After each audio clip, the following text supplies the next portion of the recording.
Hello दोस्तों। मैं अपने घर के आंगन में बैठी सब्जी काट रही थी जब मैंने देखा कि मेरी जवान बेटी कमरे से बाहर निकली तो अजीब तरह से लंगड़ा लंगड़ा के चल रही थी। मैंने कहा, ए लड़के, ये क्या कर रही है? किस तरह से चल रही है? तो कहने लगे, इस तरह से नहीं चलो तो और किस तरह से चलो? आपको क्या पता मेरी हालत क्या है, कि इसकी हालत क्या है? दिन भर बिस्तर तोड़ती रहती है, पढ़ाई के नाम पर पूरा दिन कमरे में बैठी रहती है। मैं इससे घर का कोई काम भी नहीं करवाती, और अब इसको ऐसा क्या हो गया कि इसकी चाल ही बदल गई। उसने मेरे सवाल का जवाब नहीं दिया और वहाँ से चली गई। सिर्फ उसकी चाल ही नहीं, उसकी हरकतें भी बदली बदली सी थी। मुझे उसके चाल चलन कुछ ठीक नहीं लग रहे थे। उससे ज़्यादा उसका अंदाज अजीब सा लग रहा था। ऐसा लगता था जैसे सारे समाज की सताई हुई है। सबसे ज़्यादा परेशानी इसी को है। खैर, अभी ये सभी सोच रही थी कि मेरा पति कमरे से बाहर आया। मैंने कहा, आप रात को बेटियों के कमरे में सो गए थे? तो कहने लगा, हाँ, मैं उनको ट्यूशन पढ़ा रहा था तो वहीं पर सो गया। और अजीब तरह से अंगड़ाई के कमरे से सोने की क्या ज़रूरत थी? मुझे तो लगा कि आप सुबह तड़के उठकर काम धंधे पर चले गए। तो कहने लगे, नहीं, अभी काम पर जाऊंगा। वे मेरा मर्द था, मैं उसकी हरकतें पहचानती थी। अजीब तरह की हरकतें कर रहा था। ऐसा लगता था जैसे उसने बहुत अच्छी रात गुजारी है। मेरी बेटियां आजकल कुछ अजीब सी रहती थी। एक दिन मेरे पास आई और कहने लगी कि मम्मा, तुझे क्या बताएंगे, इस घर में क्या हो रहा है? मैंने कहा, क्या मतलब? तो कहने लगी, ये जो मेरा बाप है आके हमारे कमरे में सो जाता है। तुझे पता है ये हमारे साथ क्या करता है? मैंने कहा, क्या करता है बेटा? तो उसने ऐसी बात बताई कि मैं अपना सर पकड़ के रह गई। उसने कहा, पापा रोज़ रात को हमारे साथ, मेरे पति का नाम सोहन था, मुझसे उम्र में कम था। सब कहते थे कि तुझे इतना जवान पति कहाँ से मिल गया? तो मैं कहती थी कि मेरी किस्मत अच्छी है और तुम लोगों को क्या जलते हो। सोहन कहता था कि उसे अपनी सी बड़ी उम्र की औरतों में दिलचस्पी है, इसलिए उसने मुझसे शादी की थी और मेरी ज़िंदगी उसके साथ बहुत अच्छी गुजर रही थी। घर था, परिवार था, अच्छा पति था, और क्या ही चाहिए था। उसकी कमाई भी अच्छी थी, घर में पैसे लेकर आता था और मेरे साथ भी कुछ पैसे थे जो मैंने जमा किए थे। मैं लोगों के कपड़े वगैरह भी सिया करती थी। अपने हाथ में जो भी कुछ माल वगैरह होता था, बेटियों की पढ़ाई करवा रही थी। मेरी 3 बेटियां थी जिनकी उम्र में एक एक साल का फ़र्क था, लेकिन पता नहीं चलता था क्योंकि अब तीनों ही जवान हो गई थी। मेरे पति के साथ संबंध बहुत अच्छे थे। हम लोग पूरे परिवार में मशहूर थे। सब कहते थे कि लज्जो के तो भाग ही खुल गए। लज्जो जैसी किस्मत सबकी नहीं होती। मेरा नाम लज्जो था। दरअसल मेरा नाम लजवंती था, लेकिन प्यार से मुझे लज्जो कहते थे। मैं भी जवान और खूबसूरत थी। 3 जवान बेटियों की माँ नहीं लगती थी। मेरी बेटियों भी मुझ पर गई थी और बहुत ही ज़्यादा सुंदर थी। उनका देखकर मुझे बड़ी खुशी होती थी। इसीलिए मैं चाहती थी वे ज़िंदगी में कुछ बन जाए। उनकी पढ़ाई करवा रही थी ताकि वे बड़ी अफसर बन जाए। बहुत पढ़ा लिखा था। वे मेरी बेटियों को खुद ही ट्यूशन वगैरह पढ़ाया करता था। पर आजकल जो इस घर में हालत चल रहे थे वे कुछ ज़्यादा ही अजीब थे। एक रात को सोहन अचानक से उठा और कहने लगा, मैं चलता हूँ। मैंने कहा, कहाँ? तो कहने लगा, बेटियों को पढ़ाई करवाने। मैंने कहा, इस टाइम? तो उसने कहा, अरे तुझे नहीं पता, उन लोगों के टेस्ट चल रहे हैं। अब पढ़ाई में क्या दिन और क्या रात, रातों को बैठकर पढ़ाना पड़ता है, तब कहीं जाकर अच्छे नंबर आते हैं। तुझे नहीं पता, आजकल बड़ा कंपटीशन हो गया है। मैंने कहा, अच्छा, फिर जल्दी आ जाना। तो कहने लगा, क्यों, मेरे बिना दिल नहीं लगता? मैंने कहा, तेरे बिना मेरा दिल लगता है। तू ही तो मेरा सुहाग है, सब कुछ है तू मेरा। और फिर आज देख मौसम कितना अच्छा है और तू चल दिया उन्हें पढ़ाने के लिए। उसने कहा, उनकी पढ़ाई ज़्यादा ज़रूरी है मेरी जान, तो फिक्र नहीं कर, हमारे पास तो सारी ज़िंदगी पड़ी है। कभी कभी मुझे बड़ी खुशी भी होती थी कि उस बेटियों की बहुत फिक्र थी, वरना उसे क्या था, वे अपने सारे काम तो कर ही रहा था, पैसे कमा के ले आता था, मुझे भी खुश रखता। अगर ये ना भी करता तो कोई फ़र्क नहीं पड़ता, लेकिन मुझे अच्छा लगता था कि उसे हम सब की इतनी फ़िक्र है। एक दिन मैं बाजार में जा रही थी जब मुझे मेरी एक सहेली मिली। उसने कहा, क्या हाल है तेरे, और तेरे पति कैसा है? मैंने कहा, ठीक है, बिल्कुल, बड़ी अच्छी ज़िंदगी गुजर रही है, उसके साथ खुश हूँ। ये बात सुनकर मेरी सहेली हैरान हुई और कहने लगी कि अच्छा, तेरी ज़िंदगी अच्छी गुजर रही है, पर मैंने तो कहा था कि तेरी उसके साथ ज़िंदगी कभी अच्छी नहीं गुजरेगी। मैंने कहा कि हाँ, मुझे याद है, तू तो मेरी शादी वाले दिन मुझे मंडप से उठने के लिए आ गई थी। तूने सोहन को किसी लड़की के साथ पकड़ लिया, लेकिन देख, ये जो मर्द होते हैं ना, इनका शादी से पहले 100 जगह टक्कर होता है, लेकिन वे लड़की इनके लिए सबसे ज़्यादा आगे होती है जिससे ये शादी करते हैं। सोहन खूबसूरत है, जवान है, उसके पीछे हज़ारों मर्द होंगे, पर शादी तो उसने मुझसे की है। देख, ये जो मर्द होते हैं ना, ये ऐसे ही होते हैं। अब आप कहीं से ऐसा मर्द ढूंढ कर नहीं ला सकते जो बहुत ही अच्छा हो और उसने कभी किसी लड़की को नज़र भर के भी ना देखा। ऐसा मर्द ढूंढने निकालने ना तो कोई भी नहीं मिलेगा। थोड़ा बहुत तो सोचना पड़ता है। वे क्या कहते हैं, इंग्लिश में एडजस्ट करना पड़ता है। वह कहने लगी, हाँ, मुझे पता था कि तू बड़ी अच्छी तरह से एडजस्ट कर लेगी, लेकिन ये नहीं पता था कि इतने सालों तक कर लेगी। चल, अच्छी बात है, कोई अपने घर में खुश रहे तो हमें क्या, पर तेरा पति आंखों का बड़ा कच्चा है, उसकी आंखें बड़ी मटकी है। मैंने कहा, अब नहीं ऐसा होता है। नहीं, अब तो मैं हूँ, सिर्फ अपनी उंगली पर लपेट लिया है। मैंने उसको, हम दोनों सहेलियों ने हंसना शुरू कर दिया। वे भी हंसने लगी। उसने कहा, ये तो फिर बहुत अच्छा हुआ, अगर तूने ऐसा कर लिया है तो और क्या चाहिए। चल ठीक है, मैं चलती हूँ, घर बदल रही हूँ, इसलिए बहुत मसरूफ़ हूँ। मैंने कहा, जब घर बना ले तो मुझे बताना, मैं तेरे घर तुझसे मिलने आऊँगी, साथ तेरे घर भी देख लूँगी। उसने कहा, तू आना, लेकिन अपने पति को लेकर ना आना। मैंने कहा, ये क्या बात कर दी, पति को लेकर क्यों ना आओ? तो उसने कहा, मुझे गलत ना समझना, पर मेरी जवान बेटी है। मैंने कहा, कैसी बातें कर रही है तू? इस बात पर वे फिर से हंसने लगी और कहने लगी कि उस पर तुझे भरोसा है, मुझे नहीं। मुझे पता था कि वे मजाक कर रही है, इसीलिए मैंने उसकी बात का बुरा नहीं माना। इस बात को मान गई थी कि खूबसूरत मर्द के पीछे अगर बहुत सारी लड़कियां हो तो उसमें कसूर लड़कियों का है, उस मर्द का नहीं। अब तो ये रोज़ रोज़ होने लगा।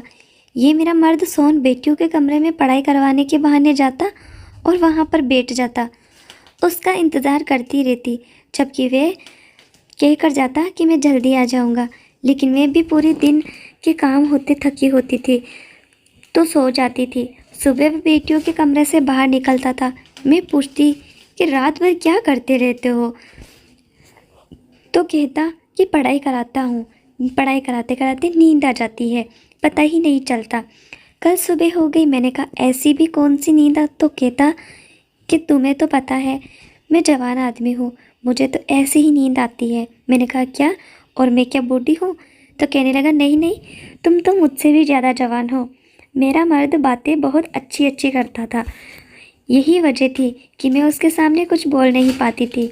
मैंने अपनी बेटी प्रीशु को लंगड़ा लंगड़ा के चलते देखा तो ये क्या आम बात नहीं थी? आखिर क्या मसला था? जब मैंने उससे पूछा तो उसने मुझे कहने लगी, कोई बात नहीं है, कोई भी बात नहीं है, मैं बिल्कुल ठीक हूँ, और ठीक तरह से चलने की कोशिश करने लगी। मैंने कहा, अब मैंने तुझे देखा तो इस तरह से चल रही थी, और अब तू कह रही है कि मैं ठीक हूँ, क्या मसला है? मुझे तो कहने लगी, कोई मसला नहीं है। मुझसे नज़र नहीं मिला रही थी, शायद कोई बात थी जो वे छुपा रही थी। एक दिन मेरी तीनों बेटियों मेरे पास आकर बैठ गई और कहने लगी, मम्मा, हमने कभी ख्याल नहीं किया, लेकिन आपने हमारे लिए बहुत कुर्बानी दी है, हमें आपसे बहुत लगाव है, आप अब हमें बहुत अच्छे लगते हैं। मैंने उनको प्यार किया और कहा, क्या हो गया है? आज वे तो नहीं, वे क्या कहते हैं, माँ का दिन तुम लोग। आज सारी मेरे पास आकर बैठ गई तो कहने लगी कि नहीं, बस हमें एहसास हो गया कि आप बहुत अच्छे इंसान हैं, आपने हमेशा अपने बारे में नहीं बल्कि हमारे बारे में सोचा है। मैंने कहा, कोई बड़ी बात नहीं है, माँ तो ऐसी ही होती है, और मुझे तो हमेशा से ही माँ बनने का शौक़ था। तुम लोगों को आज क्या हो गया? थोड़ी देर बाद देख के हैरान रह गई कि वे तीनों ही रोने लगी, लेकिन जैसे ही सोहन वहाँ पर आया और उसने उन तीनों को देखा तो वे फ़ौरन अपने आंसू साफ़ करने लग गई। मैंने कहा, देखो तो तुम्हारी बेटियाँ आज कैसे रो रही है, पता नहीं इनको क्या हो गया। लगता है इन सब ने कोई इमोशनल फिल्म देख ली है। तो वह हंस पड़ा और कहने लगा, फिल्म तो नहीं देखी, लेकिन लगता है इनके दिमाग खराब हो गए हैं। उसने ये बात ठीक से नहीं बोली और अपने से डांट भी पीछे में कहा। तो मैंने गुस्सा करते हुए कहा, इसलिए कि आज प्रीशु का जन्मदिन है और ये घर में इस तरह का महत्वपूर्ण माहौल बनाकर बैठ गई है। प्रीशु हैरान रह गई। आज तो सच में उसका जन्मदिन था और वह अपना जन्मदिन बहुत खुशी से मनाया करती थी, लेकिन इस बार भूल कैसे गई। और मैं भी भूल गई, उसने कहा। लेकिन मैं नहीं भूला। उसने एक केक हमारी तरफ बढ़ा दिया, कहने लगा, चलो केक काटते हैं। जब वह सबका इतना ख्याल रखता था तो मुझे बहुत अच्छा लगता था। मैंने सोचा था कि आज हम एक दूसरे के साथ बहुत अच्छा वक्त गुजारेंगे, पर मैं तो इंतज़ार करती रहेगी। और वह वीडियो के कमरे में चला गया। मैंने कहा कि ये पता नहीं इनके टेस्ट कब ख़त्म हो गए। मेरे पति को मुझसे दूर किया हुआ है। तो कहने लगा कि टेस्ट ख़त्म हो गए हैं तो आगे पढ़ाई बहुत मुश्किल है, क्योंकि अब फाइनल एग्ज़ाम होने वाले हैं, इसीलिए थोड़ी बहुत इंतज़ार तो करना ही पड़ेगा। मेरी बातों ही बातों में ये बात अपनी सहेली को बताई। उसका घर बन गया था, मैं उसका घर देखने गई थी। उसने कहा कि तुझे ऐसा नहीं लगता कि वे तुझसे ज़्यादा तेरी बेटियों से प्यार करता है। मैंने कहा कि और तुझको क्या लगता है? ये तो सब जानते हैं कि मर्द को तो अपने बच्चों से ही ज़्यादा प्यार होता है, इसमें ऐसी कौन सी बात है? तो कहने लगी कि नहीं, ये सब कुछ थोड़ा सा अजीब है। कुछ तो ऐसा है जो तू भी देख रही है पर आंखें बंद करके बैठी है। तेरी बेटियों वाला घर है, तुझे अपनी आंखें हर तरह से खोल के रखनी चाहिए। शायद जो वह मुझे समझाना चाह रही थी मैं न समझ सकी। मुझे लगा कि वह ये कह रही है कि अपनी बेटियों पर नज़र रख कर, क्योंकि इसके बाद जो हुआ वह बहुत अजीब था। एक दिन प्रीशु की तबीयत अचानक से ख़राब हो गई। मैंने कहा कि क्या हो गया? तो कहने लगी, लगता है मैंने कुछ उल्टा सीधा खा लिया। मेरे पेट में बहुत दर्द हो रहा है और मुझे उल्टी भी आ रही है। मैंने कहा कि चल तुझे डॉक्टर के पास ले जाती हूँ। तो कहने लगी कि नहीं, नींबू पानी पी लूँगी तो ठीक हो जाऊँगी। डॉक्टर के पास नहीं जाने का दिल नहीं कर रहा है। मैंने कहा कि मरीज का कहाँ दिल करता है डॉक्टर के पास जाने का, लेकिन तबीयत ज़्यादा ख़राब हो गई तो क्या होगा? सोहन भी वहाँ पर आया तो मैंने उससे परेशान होकर कहा कि उसकी तबीयत बड़ी ख़राब है और डॉक्टर के पास भी नहीं जा रही। उसने कहा कि इतनी भी ख़राब नहीं है, पढ़ाई की टेंशन की वजह से ऐसा हुआ है, ठीक हो जाएगी। तो परेशान हो आगे पीछे तो वे मेरी बेटियों को बहुत फ़िक्र करता था, पर आज इस तरह से कहने लगा कि जैसे उसको कोई फ़िक्र नहीं है। उसने कहा छोड़ दो, थोड़ी देर में ठीक हो जाएगी। मैंने कहा कि ये क्या बात हुई? तो कहने लगा कि जवान लड़की है, जवान बंदा जल्दी ठीक हो जाता है। तू चल मेरे लिए खाना लगा दे, मुझे बहुत भूख लगी है। सोहन मेरी बेटियों का इतना ख्याल रखता था कि उसकी ये बचकानी सी हरकत भी मुझे हिला के रख दिया। आज उसने प्रीशु की फ़िक्र क्यों नहीं की? प्रीशु की तबीयत वाकई थोड़ी देर बाद ठीक तो हो गई थी, लेकिन मैं जब उसके लिए चाय बनाकर कमरे में जाने लगी तो अंदर बैठी अपनी बेटियों की बातें सुनकर मैं दरवाजे पे ही रुक गई। वे कह रही थी कि हे भगवान, भगवान करे ये कुत्ते की मौत मरे, इसको सुकून ना आए और शमशान ले जाने के लिए भी कुछ न बचे। ऐसा बुरा आदमी हमने अपनी ज़िंदगी में नहीं देखा और हमारी माँ का भी दिमाग ख़राब कर रखा है। ये बातें सुनकर मैं हैरान रह गई। ये किसके बारे में बात कर रही थी? मेरी छोटी बेटी ने कहा को उसको छोड़ अपने बारे में सोचने। प्रीशु क्या होगा अगर माँ को ये बात पता चल गई तो वो जीते जी मर जाएगी। प्रीशु कहने लगी कि दिल करता है मैं ही खुदकुशी कर लूँ। अब मैंने सोच लिया कि मैं सीधे अंदर चली जाऊंगी और इन सब से पूछूंगी कि ये बातें कर रही है, लेकिन इससे पहले मुझे सोहन ने बुला लिया। मैंने कहा कि वे हमारी बेटियां कुछ अजीब सी बातें कर रही है, पता नहीं किसको कोस रही है। बैठकर मुझे लगता है ये प्रीशु हमसे कुछ छुपा रही है। मैं बोल ही रही थी कि सोहन ने मुझे एक तोहफ़ा दिया और कहा कि तू इनको छोड़ और मेरी तरफ से देख। आज उसका मूड बहुत अच्छा था। उसकी बातों से लग रहा था कि मैं ये बात भी भूल गई, लेकिन सुबह बहुत बड़ी मुसीबत आई। प्रिशु बेहोश हो चुकी थी और होश में नहीं आ रही थी। अब तो उसे डॉक्टर के पास ले जाना था, लेकिन सोहन अभी भी कह रहा था कि डॉक्टर के पास ले जाने की कोई ज़रूरत नहीं है। मैंने कहा कि ऐसे कैसे, मेरी बेटी को होश नहीं आ रहा। मजबूरी में उसे डॉक्टर के पास ले गए तो डॉक्टर ने एक टेस्ट किया और उसके बाद घर भेज दिया। कहने लगे कि इसको बहुत कमज़ोरी हो रही है, लगता है इसने खाना नहीं खाया। आपको टेस्ट की रिपोर्ट में फ़ोन पर बता दूंगा। 2 घंटे के बाद डॉक्टर का फ़ोन आया और बस उसके बाद जैसे हम सभी की ज़िंदगी बदल के रह गई। डॉक्टर ने बात ही ऐसी बताई थी। जब मैंने ये बात सुनी तो मैंने फ़ोन रखा और प्रिशु के कमरे में कदम रखा और कहा कि इस दिन के लिए तुझे पढ़ाया लिखाया था, तुझे आज़ादी दी थी कि तू ये सब करे। बाकी सभी मुझे हैरान होकर देखने लगे, लेकिन प्रीशु जानती थी कि मैं क्या बात कर रही थी, इसीलिए उसने सिर झुका लिया था। क्योंकि मुझे डॉक्टर ने बताया था कि आपकी बेटी माँ बनने वाली है और उसने अपने बच्चे को ख़त्म करने के लिए कोई गोली खाई है, जिसकी वजह से उसकी हालत ख़राब हुई है। लेकिन बच्चा सही सलामत है और उसे कुछ नहीं हुआ। प्रीशु ने रोना शुरू कर दिया। मैंने कहा कि बता, ये सब कुछ किसने किया? तो उसने कहा कि सब बताती हूँ, और मुझे मेरे कमरे में ले गई। वहाँ से जाकर उसने मुझे अकेले में अलग ही कहानी सुनाई और कहा कि ये सब मेरी गलती है, मेरी वजह से हुआ है। मैंने कहा कि ऐसे कैसे, किसी और का कसूर नहीं है। पता कौन है? वे लड़का, उसी के साथ तेरी शादी करवाऊंगी। तो कहने लगी तो वे कभी शादी नहीं करेगा और वे इस देश में नहीं है, बस आप इस बात को ख़त्म कर देंगे। मैंने कहा अब ये बात इस तरह से ख़त्म नहीं होगी। पर वे कहने लगे कि बस मेरी गलती है, मुझे जो सज़ा दोगे मुझे कोई मसला नहीं, चाहे तो मेरी पढ़ाई ख़त्म करवा दो, मुझे घर बिठा दो, किसी बूढ़े के साथ मेरी शादी करा दो। मैं वैसे तो उसे कोस ही रही थी और बहुत परेशान थी, लेकिन उसकी बातें सुनकर मुझे ऐसे लगने लगा कि जैसे वे मुझसे भी ज़्यादा परेशान है। मेरी बेटी बुरी तरह से रोने लगी और फिर से बेहोश हो गई। मेरा गुस्सा ख़त्म हो गया और अब मुझे उसकी फ़िक्र होने लगी। अब उसे फिर होश नहीं आ रहा था। हम उसे डॉक्टर के पास ले गए। डॉक्टर ने कहा कि जो दवाई उसने खाई थी शायद उसका असर अब जाकर हुआ है। उसके बाद उसकी हालत बहुत बुरी हुई, लेकिन उसके पेट में पलने वाला बच्चा इस दुनिया में नहीं रहा। पता नहीं ये बात अच्छी थी या बुरी। मैं उससे बात कर बात पूछ रही थी कि किसका पाप है, लेकिन वह नहीं बता रही थी। उसने अपनी जुबान पर ताला लगा रखा था और मुझे उसकी आंखें बता रही थी कि कोई बहुत बड़ी वजह है। प्रीशु, तू मेरी अच्छी बेटी थी, पढ़ाई में भी बहुत अच्छी है। उसका ऐसी बातों में कोई ध्यान नहीं था। वे सबसे बड़ी ही खूबसूरत थी, समझदार थी। फिर अचानक से वह ये सब कैसे कर सकती है? मैं बहुत परेशान थी। जब रात हुई तो मैंने देखा कि मेरा पति मेरे कमरे में आया और आते ही मुझ पर हाथ उठाना शुरू कर दिया। मुझे बुरी तरह से मारने लगा। मैं चिल्लाने लगी, लेकिन मुझे कोई बचाने नहीं आ रहा था। वह मुझे कह रहा था तुझे नहीं छोड़ूंगा। मैं हैरान थी कि आखिर मेरी गलती क्या है, मैंने क्या किया, लेकिन वह नहीं रुक रहा था।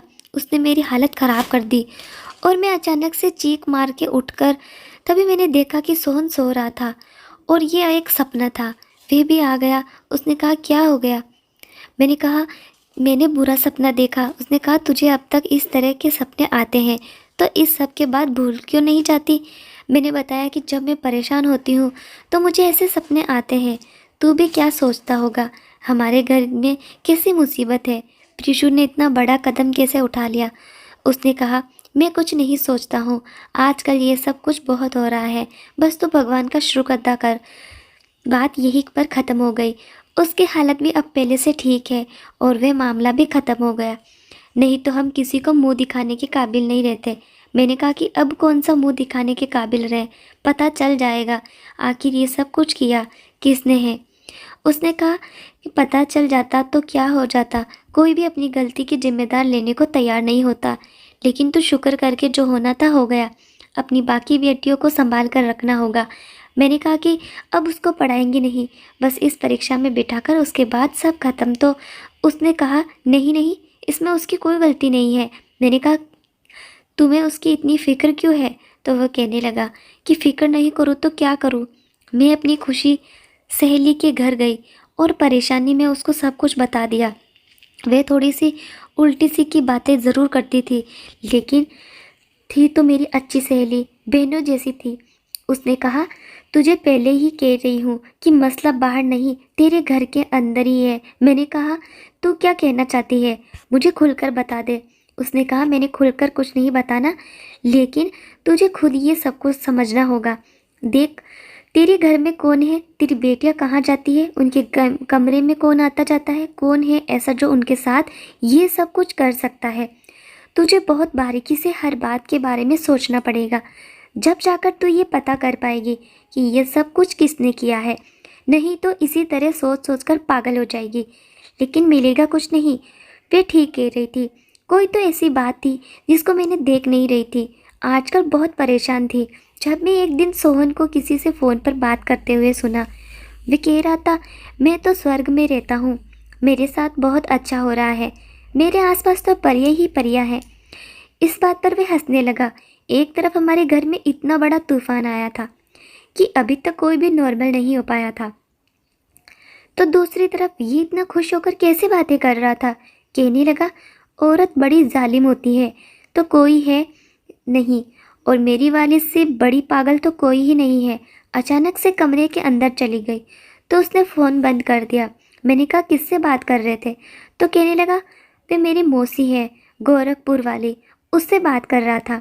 मैंने कहा आज उसको तेरी याद कैसे आ गई, तो कहने लगा बस आ गई होगी यार, साफ पता चल रहा था कि वे झूठ बोल रहा है और कोई बहुत बड़ा झूठ बोल रहा था। उसके दिमाग में इतना कुछ चल रहा था कि उसको ये पता ही नहीं चला कि वे अपने रिश्तेदारों के बारे में मुझे ये कह रहा है कि वे जिंदा है, जबकि वे तो मर चुकी थी। मुझे अचानक से मेरी सहेली की बातें समझ आने लगी। वे इशारा किस तरफ कर रही थी। अब मुझे समझ में आ गया था कि सोहन ही तो था जो मेरी बेटियों के कमरे में जाता था और मैं बेफिक्र होकर सो जाती थी। अब मेरे पास एक ही रास्ता था, अगर सोहन से सवाल करती तो वह झूठ ही बोलता। मुझे ये जानने के लिए एक बढ़िया सा प्लान की ज़रूरत थी। वे कमरे में क्या करता था, और मेरे दिमाग में प्लान आ चुका था। मैंने सोच लिया था कि मैं चुपके से अपनी बेटियों के कमरे में छुप जाऊंगी। सुबह मैंने उनके कमरे में एक अलग से अलमारी रखवा दी। वे कहने लगी क्या मम्मा इस अलमारी को यहाँ क्यों रख रही हो, तो मैं कहना लगी बाहर जगह नहीं है, इसलिए मेरा इरादा इसी को पीछे छुपने का था, क्योंकि अगर मैं उसके पीछे छुपी होती तो किसी को पता न चलता कि मैं वहाँ पर खड़ी हूँ। शाम हुई तो मैंने आज उसे कहा कि मैं अपनी सहेली के घर जा रही हूँ, उसके घर में जागृता माता रानी की पूजा है, रात वहीं पर गुजारूंगी। उसने कहा हाँ चली जाओ, अच्छा है, तुम्हें भी अच्छा लगेगा। मैंने कहा हाँ बड़े परेशान हूँ इसीलिए जा रही हूँ।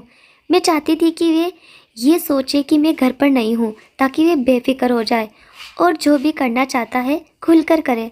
जबकि शाम होते ही मैं अलमारी के पीछे छुप गई। मेरी बेटियों ने खाना खाया और वे कमरे में ही बैठी थी। जैसे ही रात हुई तो कुछ ऐसा हुआ कि मैं हैरान रह गई। सोहन कमरे में दाखिल हुआ। उसमें ऐसी कोई बात नहीं थी, वे इस समय उन्हें पढ़ाया करता था, पर उसने आते ही कहा बस करो ये पढ़ाई और काम पर लगो। मैंने कहा यही क्या कर रहा है कि पढ़ाई बस करो, ये तो इनको आता ही पढ़ाने के लिए था। उसके बाद उसने मेरी छोटी बेटी को कहा आज तेरी बारी है। फिर वहाँ सब रोने लगी, जो देखकर मुझे ऐसा लगा कि मेरे घर को नर्क बना दिया है और मेरी बेटियाँ इसके हाथों में इस्तेमाल हो रही थी। वे मेरी बेटियों के साथ बहुत बुरा कर रहा था और मेरे ही घर में मेरी ही नाक के नीचे कर रहा था, और मैं ये सोचती थी कि उन्हें पढ़ाता है।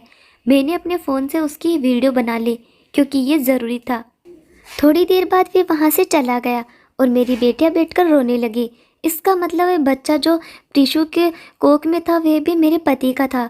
आज मुझे वो दिन याद आ गया जब मैंने सोहन से शादी करने का निर्णय लिया था और सबने मुझे रोका था, मना किया था कि ऐसा न कर। मेरा पहले पति इस दुनिया से चला गया था। वह बहुत निर्दयी इंसान था, रोज़ मुझ पर हाथ उठाता था, बिना वजह ही मुझे मारने लगता था, कहता था तो लड़कियां ही पैदा करती जा रही है और मुझे बेटा चाहिए। उसने मुझे एक दिन भी खुश नहीं रखा और मेरा जीवन बर्बाद कर दिया। ये तीनों बेटियां उसी की थी। उसके देहांत के बाद मेरी ज़िंदगी में सोहन आया, जवान और कम उम्र का लड़का जिसे मुझसे पागलों जैसी मोहब्बत थी। पर आज समझ में आया कि उसको मुझसे कोई मोहब्बत नहीं थी, वो तो किसी और काम से आया था। उसे तो एक तीर से चार शिकार करने थे, एक माँ और मेरी तीन जवान बेटियों। मैं फूट फूट कर रोने लगी। मुझे सब लोगों ने रोका था, सब ने कहा था, लज्जो तू पागल हो गई है, तू स्वार्थी बन गई है, सिर्फ अपने बारे में सोच रही है, अपनी बेटियों के बारे में नहीं सोच रही। मैंने कहा लेकिन क्यों ना सोचूं अपने बारे में। मेरे पहले पति ने मुझे बहुत तंग किया, मुझे इंसान नहीं समझा। क्या मेरे सीने में दिल नहीं, कि मेरी इच्छा नहीं कि अगर मैं उससे शादी करना चाहती हूँ तो तुम सबको क्या है।